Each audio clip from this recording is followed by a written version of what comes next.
অনেক কথা শুনছি না। দুপুরের পরতে ভাত খাওয়ার পরে এখানে আসার পরে এখন মোটামুটি অনেক দূরে কথা শোনার পরে আমার ক্লান্ত হয়ে গেছি নাকি।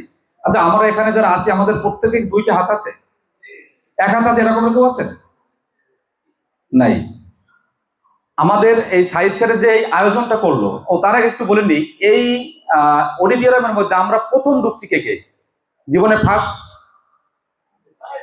মানে আর কখনো ঢুকিনি, একটু হাত জাগান তো। আচ্ছা, অনেকেই দেখছি, থ্যাংক ইউ, থ্যাংক ইউ। মূল বিষয়টি হচ্ছে যে এই সুন্দর একটি আয়োজন এবং সুন্দর একটি হলরুমের মধ্যে আমাদের এনে বিনা পয়সায় আমাদেরকে যে এই আমাদের লাইফ চেঞ্জের জন্য যে গল্পগুলো শোনানো হচ্ছে, যারা এখানে কথা বলছে তারা যে সর্বোচ্চ চেষ্টা করছে, এই জন্য এই যে ছোট্ট একটি কর্নারে যে ইউথ স্কিল একাডেমি, এই যে প্রতিষ্ঠানটি সাইড স্যার করলেন, সাইড স্যার যে আয়োজন করছেন এবং তিনি যে স্লাইডের মাধ্যমে যে আমাদের যে বক্তব্য দিলেন, আমরা তার জন্য জোরে একটা করতালি দিতে পারি না সবাই? জোরে। এই যে আমরা আসলে করতালি দিলাম, সাইড স্যার একটু উৎসাহিত হলো, পাশাপাশি কি হলো যে আমরা দীর্ঘক্ষণ বসে আছি, আমাদের মধ্যে যে একটা ঝিমঝিম একটা ভাব ছিল সেটা অনেকটা কেটে গেছে। সবচেয়ে ভালো হতো যদি আমরা একটু একবার দাঁড়াই আবার বসতে পারতাম। একটু দাঁড়ান যায়, সবাই একটু একবার দাঁড়ান যায়।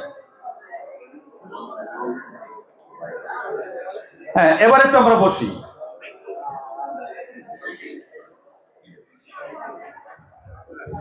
আচ্ছা, এখানে আমি তো আসলে বক্তব্য দেবো না, যেহেতু সাংবাদিক মানুষ, আমরা বক্তব্য শুনতে অভ্যস্ত। তারপরে দুই একটা কথা বলবো কিন্তু আপনাদের সাথে কানেক্ট থেকে। সেটি হচ্ছে, আমাদের এখানে আসলে স্মার্টফোন আছে কার কার হাতে? মানে এই জাতীয় একটা ফোন আমাদের হাতে সবার হাতে আছে না? আচ্ছা, আমরা এই ফোন দিয়ে এই ইউটিউবে অথবা ফেসবুকে যে কোনো যে অনলাইন ডিজিটাল প্ল্যাটফর্মে গুলো আয় করা যায়, সেই প্ল্যাটফর্মে আমরা আয় করি কে? এরকম কেউ আছি?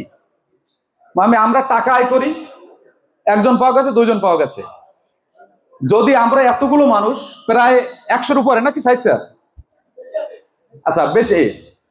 এর মধ্যে যদি আমরা একজনকে দুইজনে যদি আমরা টাকা ইনকাম করি এই ডিজিটাল প্ল্যাটফর্ম আমার হাতের স্মার্টফোন দিয়ে, তাহলে আগামী 1 ঘন্টা বা এই সেশনটা যে আগামী 2 ঘন্টা যদি হয়, আমরা 2 ঘন্টা একটু স্মার্টফোন থেকে বিরত থাকতে পারি না? সময়ের ফোনটা একটু ব্যাগে অথবা পকেটে রাখা যায় না? এই ভিডিও করার জন্য এখানে কিন্তু নির্ধারিত ক্যামেরাম্যান রয়েছে, তারা ফেসবুকে অথবা তাদের নিজস্ব চ্যানেলে আপলোড করবে, আমরা সেখান থেকে পরবর্তীতে দেখে নেব যে আসলে আমার অবস্থান হলরুমে কোথায় ছিল, রাইট? তাহলে আমরা আগামী আমি কথা বলবো মূলত 10 মিনিট। এই 10 মিনিটের মধ্যে আমরা কেউ স্মার্টফোন ব্যবহার করব না, প্লিজ। আচ্ছা, আমি যেখানে কথা বলবো, আমি মনে করি এই অডিটোরিয়ামের মধ্যে এখন সবার চেয়ে আমি জ্ঞানী এবং সবার চেয়ে আমি যা বুঝি কেউ বুঝে না। অতএব আমি যে কথা বলবো আগামী 10 মিনিট সেই কথা শুনতে হবে, এইটাই আমার কনফিডেন্স। এটা প্রত্যেকের মধ্যে থাকতে হবে। আপনাকে যদি এখন দাঁড়াই বলি প্রশ্ন করি, আপনি হয়তো যদি এখানে আসতে বলি, এখানে আসার পরে হয়তো হাত পা কাঁপবে, রাইট? এর কারণ হচ্ছে আমাদের কনফিডেন্সের অভাব আছে। সেই কনফিডেন্স লেভেল আমাদের হাই করার জন্য আজকের এই আয়োজন।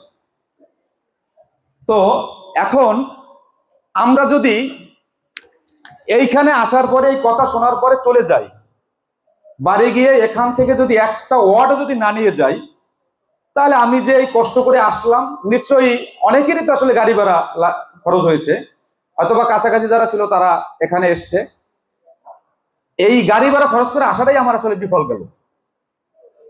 আচ্ছা, আপনারা বলতে পারেন যে এইখানে এই যে কুয়াকাটা পৌরসভা এবং পাশাপাশি আমাদের লতাচাপড়ি ইউনিয়ন বা মহিপুর থানার মধ্যেই তো আমরা সবাই এখানে নাকি, আগামী 10 বছর 20 বছর 30 বছর পরে এই মহিপুর থানায় নেতৃত্ব দিবেন, এই পৌরসভার মেয়র হবে, কাউন্সিলর হবে, এর মধ্যে না সবাই? আমরাই তো হবো নাকি? তাহলে আমাদেরকে তো স্বপ্ন দেখতে হবে এবং আমার যারা জুনিয়র যারা রয়েছে তাদেরকে আমাদের স্বপ্ন দেখাতে হবে। এখন স্কিল ডেভেলপমেন্টের বিষয়ে যে কথাগুলো আসলে বলা হচ্ছে, আমাদের প্রত্যেকের হাতে যেহেতু স্মার্টফোন আছে, আমরা সবাই কিন্তু বিশ্বের অর্থাৎ আমেরিকার একটি ছেলে কি করে আমি কিন্তু দেখতে পারি। আমি ওই উগান্ডার একটি ছেলে বা উগান্ডার একটি সমাজের মানুষ কি করে আমরা দেখতে পারি। অতএব আমার যার হাতে যখন বিশ্ব আছে, আমরা কম্পিউটার পড়ছি না, রচনা পড়ছি না, আমরা সবাই পড়ি না। আচ্ছা, কম্পিউটার যদি পড়ি আমরা, সেখানে বলা আছে না যে বিশ্ব আমার হাতের মুঠে। বিশ্ব যদি আমার হাতের মুঠে থাকে, আমি শুধুমাত্র পড়লাম কম্পিউটার বিশ্ব, বিশ্ব আমার হাতের মুঠে, বিশ্ব আমার হাতের মুঠে, এভাবে পড়তে রইলাম, কিন্তু বিশ্ব হাতের মুঠে কেন এইটা চিন্তা করলাম না, তাহলে কি হবে? আচ্ছা, আমাদের প্রত্যেকের মেমোরি আছে, অর্থাৎ ব্রেন আছে না? এই ব্রেনের মালিক কেটা? আমার ব্রেনের মালিক আমি না? আমি। কিন্তু আমি যদি ব্রেনের গোলাম হয়ে থাকি তাহলে হবে? আমরা তো মূলত ব্রেনের গোলাম।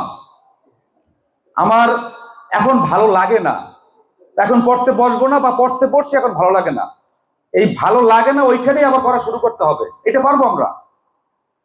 আচ্ছা, তোমরা এখানে যারা ক্লাসে, যারা এই যে 9 অথবা 10 যারা আসো, তোমরা প্রত্যেকে কয়টা বই পড়ো?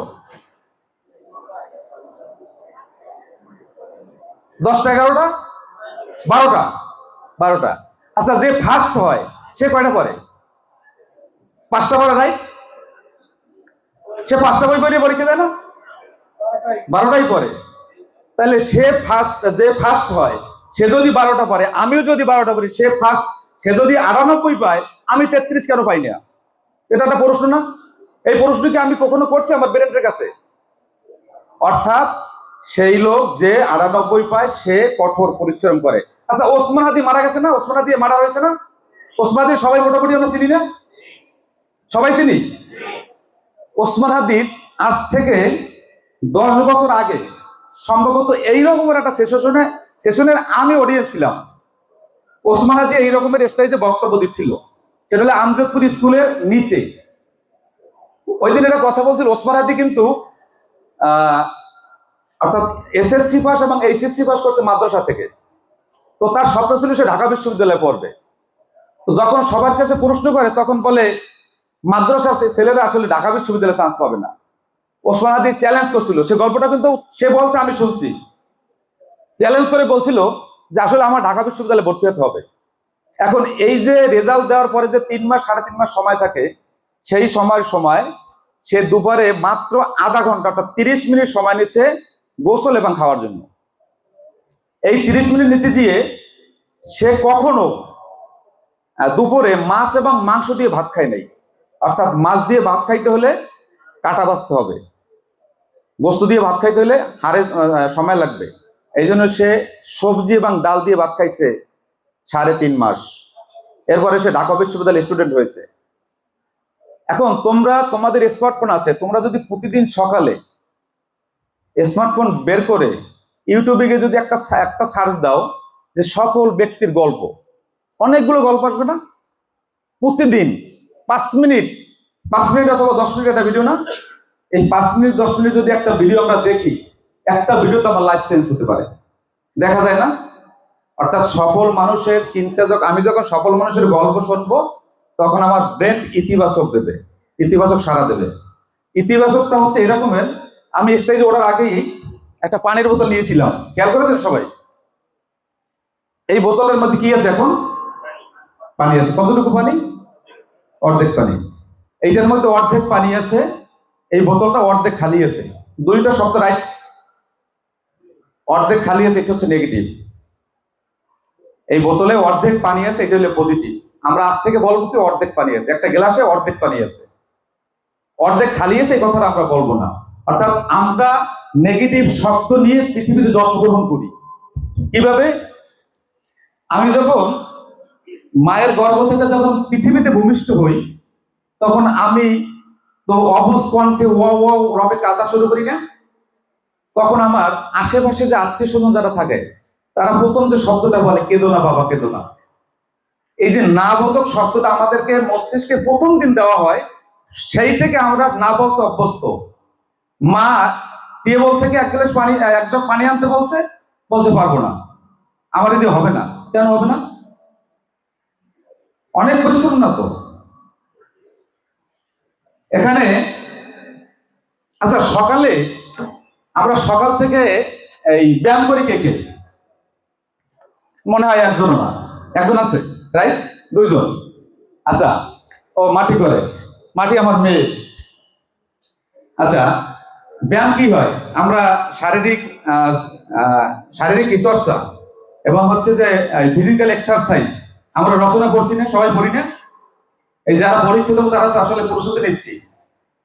আচ্ছা, এই যে রচনার মধ্যে যা আমরা পড়ি এর মধ্যে মূল এটা কি, যে আসলে দেহ সতেজ রাখে, এই তো।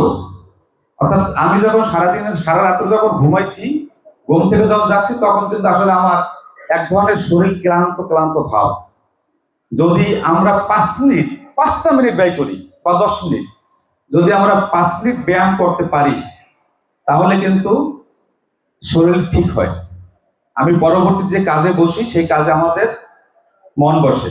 এটা আসলে যারা এই যে ফিজিক্যাল এক্সারসাইজ যারা স্যারেরা যখন পড়ায় তখন তারা বলে না, কিন্তু আমরা শোনার কাম শুনি, কিন্তু কাজে কাজে করি না। এটা আমাদের করতে হবে। পিছনে যারা আছেন, পিছনে অনেকে পিছনে আছেন, একটু কথা শোনেন, এরপরে আপনারা আবার বলবেন। আচ্ছা, ওসমান হাদির কথা বললাম, হোসেন বোল্টের নাম শুনছেন? যে হোসেন বোল্ট যে অলিম্পিকে দৌড় দিয়ে ফার্স্ট হয়, এই নাম শুনছেন? মেয়েরা শুনছেন আপনারা? হোসেন বোল্ট অলিম্পিকে ফার্স্ট হয়। আচ্ছা, আমি একটু ছোট্ট করে গল্পটা বলি। হোসেন বোল্ট হচ্ছে আমাদের মতো এই রকমের পর্যটন স্পট না, বা উপকূলীয় অঞ্চলের একটি গরিব পরিবারের সন্তান। তার বাবা এবং মা উভয়ই এই উপকূলীয় অঞ্চলে একটি ছোট্ট মুদি দোকান দেয়। তো হোসেন বোল্টের চেহারা সুরত ভালো না। আজ থেকে আপনারা সবাই গিয়ে গুগলের কাছে জিজ্ঞাসা করবেন যে হোসেন বোল্টের আমি দেখতে চাই। ও আমার চেয়েও লম্বা, অনেক লম্বা, কিন্তু চেহারা ভালো লাগে না। তো চিন্তা করলো আয়নার সামনে দাঁড়িয়ে যে আসলে আমি কি করব, আমাকে তো কেউ পছন্দ করবে না।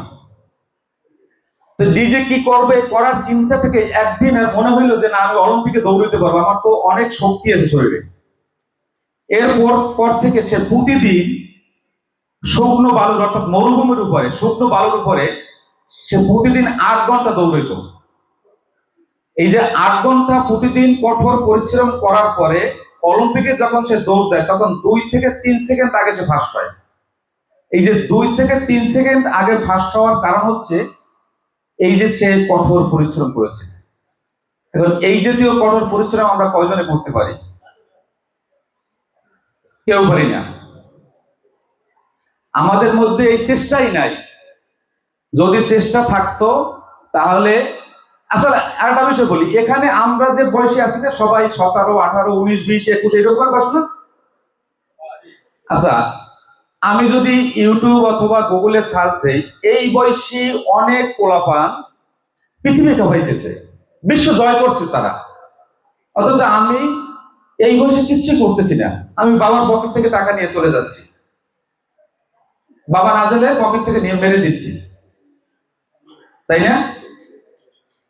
অর্থাৎ আপনারা যদি এখানে যারা আছেন না, প্রত্যেকে কিন্তু মাসে 5,000, 10,000 টাকা ইনকাম করার মতো চেষ্টা যদি করা যায়, কোনো বিষয় না। সবাই আমরা মার্কেটিং বুঝি, আমরা মার্কেটিং, এই কুয়াকাটার মতো জায়গা আমরা মার্কেটিং করতে পারি।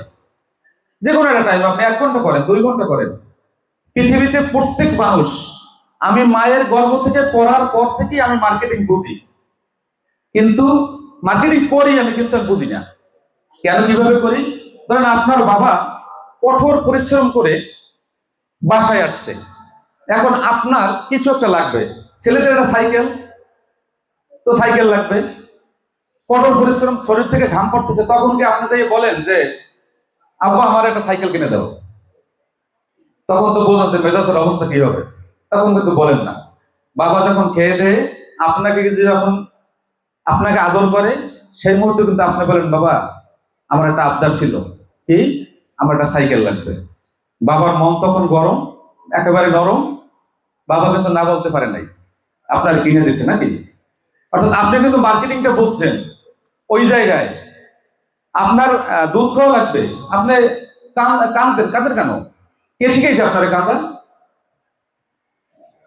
অর্থাৎ আমরা প্রত্যেকে মার্কেটিং বুঝি। যদি মার্কেটিং এ আমরা যদি কাজ করি, তাহলে আমাদের আসলে লাইফ চেঞ্জ হতে পারে। আরেকটা বিষয় বলি, এখানে আপনারা এই, আচ্ছা ওইটা বাদ দিলাম, ক্রিকেট খেলা আমরা সবাই দেখি না? মোটামুটি দেখি সবাই। আচ্ছা, একজন বোলার ছিল যিনি ফাস্ট বোলার ছিল শুরুতে, পরবর্তীতে তিনি স্পিন বোলার হয়েছে, তার নাম কি? কেউ জানেন? সম্ভবত নামটা পাকিস্তানের ওয়াসিম আকরাম। ওয়াসিম আকরাম, অর্থাৎ উনি একবারে যখন আক্রান্ত হয়েছে তখন চিকিৎসক ওনাকে বলছে যে তুমি আর কখনো দৌড়াতে পারবে না। ওয়াসিম আকরাম চিন্তা করলো, হ্যাঁ রে, আমি তো লেখাপড়াও শিখলাম না, শিখলাম খেলা, যদি এই মুহূর্তে খেলা থামাই তাহলে করবো কি? এরপরে কিন্তু সে বলে ঘুরিয়ে আনার চেষ্টা করেছে এবং সে সফল হয়েছে, এবং ওই থেকে কিন্তু আসলে স্পিন বলের খুব গুরুত্ব আছে। তাহলে এখন লাইফ কিন্তু সে ঘুরেছে, চেষ্টা করছে, ঘুরছে। এরকমের যদি আমরা প্রত্যেকে যদি চেষ্টা করি তাহলে ঘুরবে। আমি একটা গল্প দিয়ে শেষ করতে চাই। গল্পটা হচ্ছে, চাইছে সময় কি অনেক আছে? একটা গল্প দিয়ে শেষ করি। এক বেলুন বিক্রেতা কোনো একটা মেলায় গিয়ে সে বেলুন বিক্রি করতেছে। তো দেখছে যে হঠাৎ করে তার বেচা কিনা কোনো কারণে কমে গেছে। উনি কি করলে একটা বেলুন ছেড়ে দিয়েছে, বেলুনটা আকাশে উঠছে। ওইটা দেখে পোলাপান আবার দৌড়ে আসছে বেলুন কিনতে, লাল, নীল, হলুদ, নানা রঙের বেলুন। তো হঠাৎ করে একটা ছেলে যাই জিজ্ঞেস করলো যে বেলুনটাকে জিজ্ঞেস করলো, ভাই বা চাচা, কালো রঙের বেলুন কি আকাশে ওড়ে না? তখন বেলুন বিক্রেতা বলল, আসলে রঙের কারণে বেলুন আকাশে ওড়ে না, বেলুন আকাশ ওড়ে ওই বেলুনের মধ্যে গ্যাস আছে, এই গ্যাসের কারণে। আচ্ছা, এই যে গল্পটা বললাম এর অর্থ কি? কে বলতে পারেন? এইটা যদি একজন বলেন তো, মানে এই গল্প দিয়ে আমরা কি শিখতে পারলাম? একজন বলা যায়? কেউ একজন পিছন থেকে একজন বলা যায়? বলা যায় না এই বিষয়ে? বলেন।